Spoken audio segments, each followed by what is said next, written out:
Hi everybody and warm welcome to another wonderful video of the Credit Card Life. My name is Amit. With the help of this wonderful video, I want to talk about one of the most worst ever rewards point credit card in the history of Indian credit card system. Yes, you heard that right. And I'm talking about a credit card which I have been owning for a very long time. And trust me, more often than not, this reward point structure with this particular credit card is almost good for nothing. I'm talking about a card called so-called SBI Simply Save.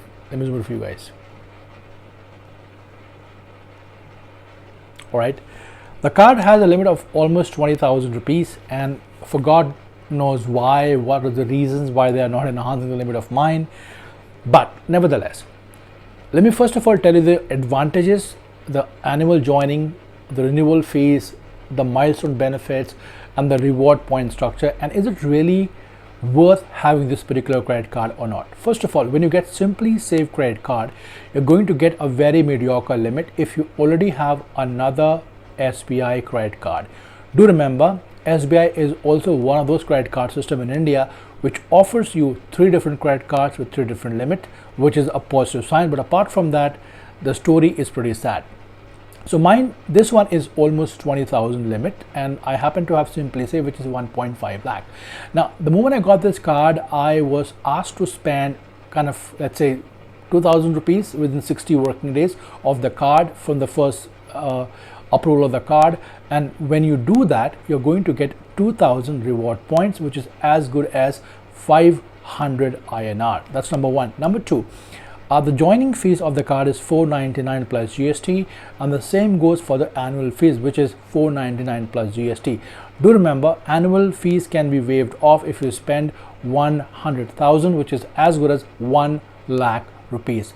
Apart from that, the salient features of the credit card are as follows. I've just made a note of it, so let me read that for you. First of all, they're going to give you a welcome benefit, which I've already told you.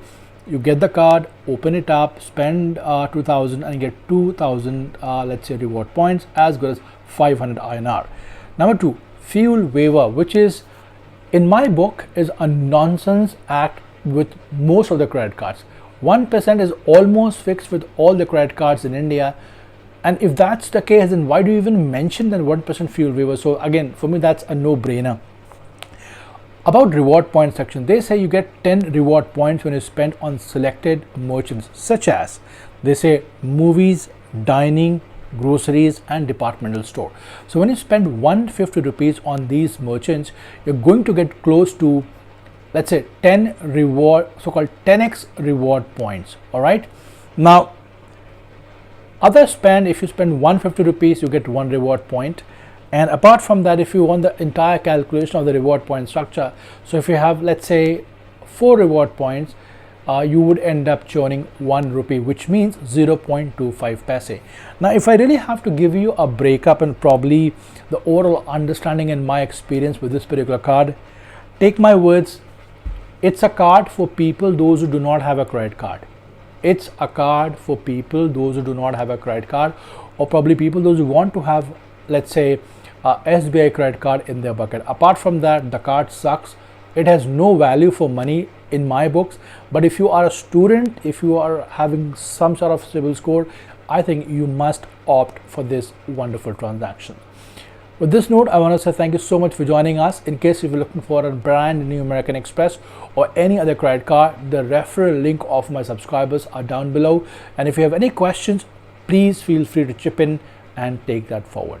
Till we meet again, you take care.